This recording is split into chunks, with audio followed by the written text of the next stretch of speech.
Bonjour à toutes et tous, bienvenue sur ethictv.fr. Alors donc aujourd'hui on se retrouve sur mes terres, dans le Loudunais, dans la poterie Jamais. Et en fait ça fait suite à la dernière vidéo qu'on avait fait avec Juliette en juin dernier. Je vous remets le lien en descriptif, où elle nous avait présenté lors de la visite de son lieu les olas développés par la poterie Jamais. Et donc j'ai trouvé vraiment très intéressant de rencontrer cette poterie familiale et de vous proposer une visite de cette poterie. Voilà, donc on se retrouve aujourd'hui avec Arnaud. Donc merci Arnaud. Bonjour, Arnaud Quillard, en charge du développement commercial pour la poterie Jamais.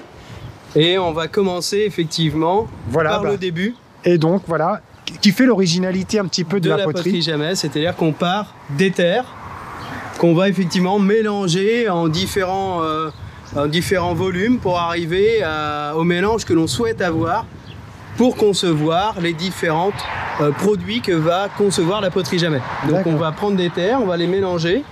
Et ça, c'est pas le cas de tout le monde non plus. Alors, il y a très peu de poteries en France qui font leur propre terre, leur propre pâte à façonner. C'est beaucoup plus facile d'acheter de la terre en sachet, mais on n'aura pas les mêmes caractéristiques. On va vraiment pouvoir développer comme ça plein de produits, et vous allez voir qu'à la poterie Jamais, des produits, on n'en manque pas. Donc, une fois qu'on a pris les terres, on va ici les passer dans des machines qui permettent de les concasser, de les mélanger, pour pouvoir avoir à la fin des... Voilà, donc ça c'est les grosses machines qui permettent effectivement d'emmener sur des concasseuses qui sont juste derrière. Et ensuite on va faire des petits pains qu'on va laisser pourrir à l'intérieur. On va pouvoir retrouver justement Laurent qui doit être en train de tourner des mitres pour cheminée, qui est le produit à l'origine, on va dire, de la poterie Jamais. D'accord. Bon bah super, Laurent, on te suit. Allez, c'est parti. Donc Laurent doit être en train de tourner. En train de tourner. Hop. Bonjour Laurent. Bonjour. Merci de nous recevoir. Je vous en prie. Alors donc Arnaud, tu nous expliquais donc...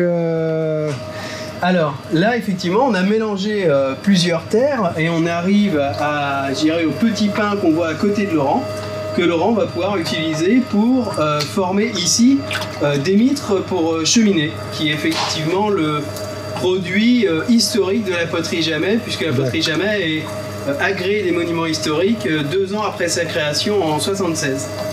Voilà, et donc alors donc Laurent, c'est une entreprise donc familiale. Ouais, c'est une histoire familiale. Alors, je suis la 3e génération, enfin je fais partie de la 3e génération, parce que je travaille avec ma soeur aussi. Ici, donc mon grand-père était donc potier aussi, mais dans le Puy-de-Dôme, rien à voir avec ça. Il faisait également des mitres à cette époque chez un fabricant de tuiles et de briques. D'accord. Voilà, mon père est venu s'installer ici, mes parents sont venus s'installer ici en 1974, et moi j'ai repris en 2005. D'accord. À son départ en retraite. On va voir la conception effectivement en live du coup. Donc là c'est quoi vous fabriquez concrètement là? Donc c'est une... Alors les mitres en fait c'est des têtes de cheminée. Les têtes de cheminée. Sorties de cheminée, voilà. Ok. Donc c'est vraiment la partie qui se trouve tout en haut, au-dessus du poisson. Alors ça a pour but principalement d'empêcher l'eau de tomber dans la cheminée. Et en même temps de cacher les tubages, depuis que c'est obligatoire. D'accord. Là on est pas loin d'une dizaine de kilos, voire un peu plus, qui démarre le tournage. Là, il y a près de 10 kilos là, de 10 terre. kilos de terre, et c'est un vrai savoir-faire. Et donc pour la conception des olas, Laurent, donc c'est la technique est la même, vous la faites à la main de cette manière-là? Pour la fabrication, on part sur la même base. Il y a la terre qui change et la forme bien évidemment, mais la technique de fabrication est exactement pareille. Et alors pourquoi travaillez-vous depuis votre terre à vous, depuis votre recette? Et pourquoi vous n'achetez pas des terres déjà prêtes qui viennent de d'autres pays, qui seraient peut-être plus faciles?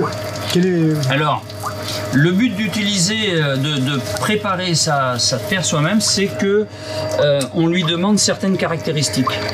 C'est-à-dire la durabilité dans le temps, c'est-à-dire une poterie qui ne gèle pas, Et son but premier, bien évidemment, de pouvoir régler la porosité. D'accord. Donc il lui faut une résistance, avoir la porosité nécessaire pour alimenter les plantes et qu'elle soit non gélive et suffisamment solide pour éviter l'écrasement par les racines si on parle d'un arbre par exemple. D'accord. Et donc ces zolas qu'on va découvrir tout de suite après avec Arnaud, en fin de compte, ça fait combien de temps que vous les développez vous avez... Alors ça fait maintenant une dizaine d'années. presque une dizaine d'années et j'ai mis à peu près 2 ans à élaborer en fait la terre nécessaire, la terre adéquate. Et pourquoi autant de temps nécessaire dans les études? Parce qu'il a fallu le temps. Je suis pas un spécialiste de la plantation. D'accord. Donc il a fallu que je mette à contribution des professionnels. Des gens qui font de la permaculture, par exemple.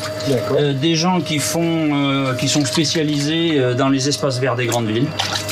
Alors l'avantage, c'est que c'est des gens que je ne connaissais pas du tout, donc objectifs. Et qui m'ont aidé à dire bah voilà, là c'est trop poreux, là c'est pas assez, la forme elle est pas bien, enfin bon. Donc le temps de faire tous ces essais, il a fallu 2 ans. D'accord. C'est quasiment 1 an et demi de recherche des terres et ensuite effectivement les tests avec différents professionnels pour avoir la bonne forme et la bonne porosité. Ok. Eh bien, on va découvrir ça. Donc, merci beaucoup, Laurent, pour ces explications. Merci bien. On continue la petite visite. Merci. Là, on va en profiter pour... on va aller voir Michael, qui va être à l'emboîtement, on appelle ça. C'est-à-dire qu'on va venir mettre une lanterne sur, effectivement, la mitre de cheminée. Voilà, donc Michael est ici dans un séchoir. Hop, je ferme la porte. Attends, ça faisait peut-être un petit peu de bruit avec la porte, donc peux-tu redire ce que tu Alors, disais? Michael est en train de faire l'emboîtement, on appelle ça pour des mitres de cheminée. Donc, c'est ce que l'on va mettre au-dessus de ce que l'on a vu à l'instant, les mitres de cheminée. Et donc là, on est... Bonjour Michael. Bonjour. Donc là, c'est sec, ça n'a pas été cuit, on en est dans quelle étape là? Parce que là, on est dans un séchoir ici. Tout à fait. Donc là, on est dans un séchoir. Donc on va laisser effectivement la poterie sécher naturellement pour qu'elle puisse enlever l'eau qu'elle contient. Et pendant cette étape-là, on va pouvoir venir modifier au dernier moment les différentes pièces. Donc ici, on est en train de créer effectivement ce qu'on appelle l'emboîtement. Donc on voit effectivement qu'on va pouvoir ensuite mettre cette lanterne sur la mitre de cheminée. Donc c'est un travail manuel qui est fait à ce moment-là où la terre est encore, je dirais, malléable. Tout à fait, d'accord.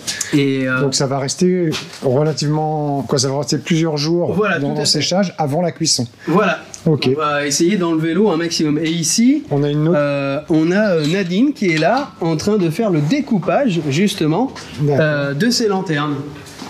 Bonjour Nadine. Bonjour.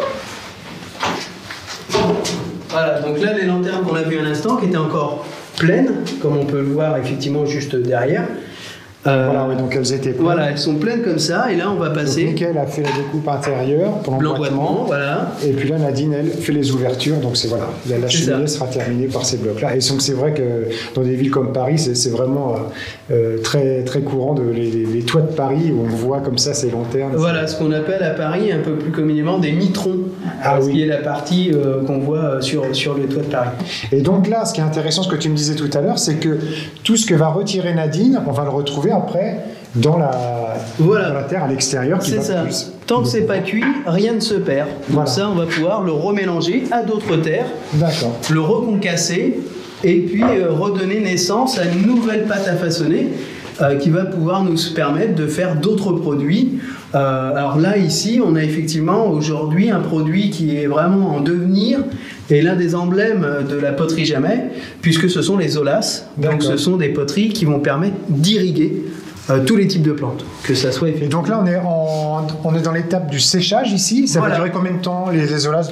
Alors là, ça va prendre un petit peu de temps. On est sur plusieurs jours de séchage pour pouvoir éliminer gentiment l'eau qui est contenue à l'intérieur de la terre des zolas avant passage en cuisson, pour ne pas effectivement forcer cette eau à sortir. D'accord. Faut prendre en poterie, faut prendre son temps. Et là, on va pouvoir découvrir justement le produit fini. Le produit fini. Après cuisson. Tout à fait. D'accord. Ok. Voilà. Donc là, on voit bien que la couleur est complètement différente. Ouais. Déjà... Là, on est sur un produit effectivement qui est prêt à être commercialisé au travers de la réseau de distribution qu'on met en place. D'accord. Donc le fait d'avoir cet écusson-là, Olas Poterie Jamais, oui. C'est ce que l'on appelle le Probus Jamais. Ça vous certifie que vous êtes en face d'une Olas Poterie Jamais. Et donc, vous avez le mélange des terres, vous avez le façonnage à la main et vous avez le côté non gélif, vous avez toutes les qualités qu'a expliqué Laurent Jamais tout à l'heure. Tout le cahier des charges qu'on a fait avec le professionnel du végétal pour avoir cette irrigation, cette porosité. Alors, par rapport à d'autres systèmes, vous avez différents critères, des différentes choses qui, par exemple, ça va être l'épaisseur de vos Olas en fin de compte. Ce qui nous permet... C'est très épais quand même. Tout à fait. Donc là, sur les petits modèles, on est sur des choses qui ont très peu de contraintes mécaniques. Donc on peut se permettre de faire des choses qui font à peu près 1,5 cm d'épaisseur. Hein. Toujours pareil, non gélif bien sûr, et ça c'est sur tous les modèles. Ouais. Et à partir de ce modèle-là, qui est plutôt effectivement un modèle pleine terre, le modèle numéro 4. Alors voilà, donc, parce que l'idée c'est d'enfouir l'Olas dans la terre jusqu'à peu près jusqu'au trait, voilà, c'est ça. Jusqu'au trait. Avec un bon paillage. Avec un très bon paillage autour. C'est ça. Et ensuite, on va venir planter nos plantes autour. Alors donc, il y a un rayonnement qui diffère en fonction de la taille de l'Olas, en fonction des numéros, des 9 litres, 8 litres, 12 litres, etc.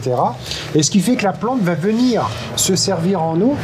Dans le substrat directement. Donc c'est vraiment un système où c'est la plante qui va choisir. Donc c'est la grosse spécificité de ce système d'irrigation-là. Aujourd'hui, Poterie Jamais est la seule poterie à avoir 8 modèles en Olas classique, on va dire, c'est-à-dire Olas avec le chapeau. Ça nous permet d'aller de 20 cm de rayon d'action, donc ça veut dire 40 cm, ouais.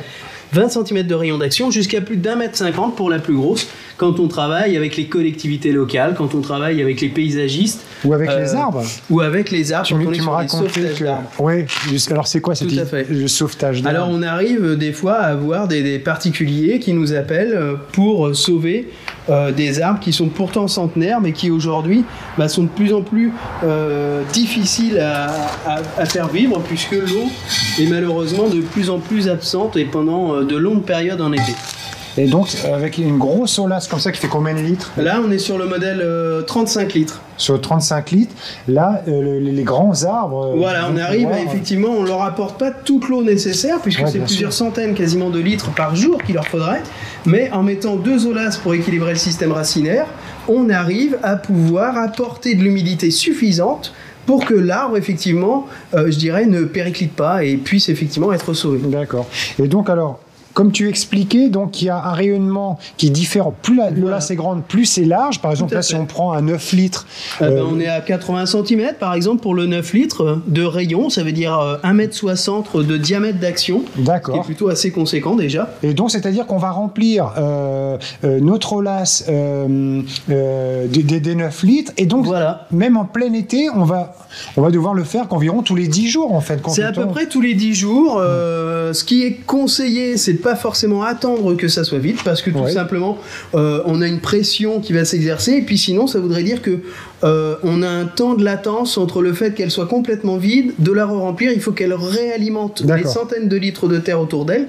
Donc on peut avoir... On n'attend pas qu'elle soit complètement vide. Ouais, vaut mieux pas forcément attendre. Et en plus, par rapport à ce que disait tout à l'heure Laurent, c'est-à-dire que c'est vrai que par exemple, ici, c'est une région, la terre est très argileuse, donc l'été, les terres deviennent très dures, très vraiment, et donc il y a des risques mécaniques beaucoup plus fortes que dans d'autres régions de faire casser par exemple le bassin de la Loire qui est beaucoup plus sablonneux, où on a beaucoup moins de contraintes mécaniques, et donc là c'est pour ça qu'on a voulu faire des modèles qui soient aussi épais et qui soient aussi résistants. C'est parce qu'on a des contraintes en fonction des différents domaines avec qui on travaille aussi au Canada, donc il y a un côté des gélifs qui est hyper important. Il faut qu'on ait des choses qui durent dans le temps, comme disait Laurent tout à l'heure. C'est là que je trouve intéressant, c'est la durabilité aussi de votre produit. Tout à fait. C'est sûr qu'elles sont elles sont plus chères que d'autres qu'on peut trouver, qui Bien prennent sûr. des terres, qui viennent de l'étranger, qui sont des modèles qui sont voilà, plus fins. c'est ça. Mais là, on est vraiment sur du fait main, avec un On vrai est sur du fait savoir-faire. main, on est sur ce qu'on appelle nous la Probus Jamais, c'est-à-dire qu'on vous garantit effectivement une certaine qualité, une certaine porosité qui a été définie, comme disait Laurent, avec des professionnels du végétal, et donc on Très est bien. sur un vrai système d'irrigation. Donc c'est vrai que c'est 2 ans de recherche. Aujourd'hui, on a d'autres modèles comme ça qu'on a pu développer l'an dernier. Alors, c'est quoi ce modèle-là? Alors ça, La c'est tête est différente. Voilà, on a effectivement un goulot qui est complètement différent, mais qui nous permet de les connecter en série avec des petits tuyaux en PVC. Et donc, on rappelle bien qu'il n'y a aucun trou. Hein. Là, c'est ça. Toute la il y a vraiment porosité. toute la porosité Et- se fait à travers. Voilà, c'est le mélange des terres. Donc c'est vraiment Donc, ce c'est un qu'on mélange voyait de tout 3 au terres. départ. Donc, on n'a pas parlé des terres. D'où Voilà, viennent les c'est- terres que Laurent a choisies? en Alors fait c'est des terres régionales. Ouais. C'est-à-dire que ce sont des différentes carrières Donc, déjà, françaises. dans la région. On est- On est français. même au-delà de ça puisque c'est régional. Très Et bien. qui vont être mélangées. Certaines vont être plutôt argileuses, d'autres plutôt avec du sable pour aider au tournage, puisqu'il faut D'accord. aider Laurent Ouais. quand on a 10 à 15 kilos de terre, comme on voyait tout à l'heure, qui sont sur un tour. C'est un vrai savoir-faire. Il n'y a pas grand monde qui sait le faire effectivement en France. Et ensuite, on va avoir des terres aussi qui vont avoir des impuretés, qui vont nous créer pour les OLAS en tous les cas, un micro-veinage qui va nous permettre d'irriguer D'accord. autour d'elle. Et alors, ce modèle-là que vous avez créé va vraiment s'enfouir complètement dans les sols. Et avec des systèmes de tuyaux, vous allez pouvoir. Voilà, on a eu, comme on travaille beaucoup avec des professionnels, avec des parcs du végétal, avec des collectivités locales, ce qu'on voulait, c'est pouvoir les masquer des fois du public, Ouais. ou alors pouvoir faire aussi des tours de culture et des murs végétalisés. D'accord. Donc on est sur de la culture verticale, Ah, d'accord. on travaille beaucoup sur l'urbain aussi aujourd'hui.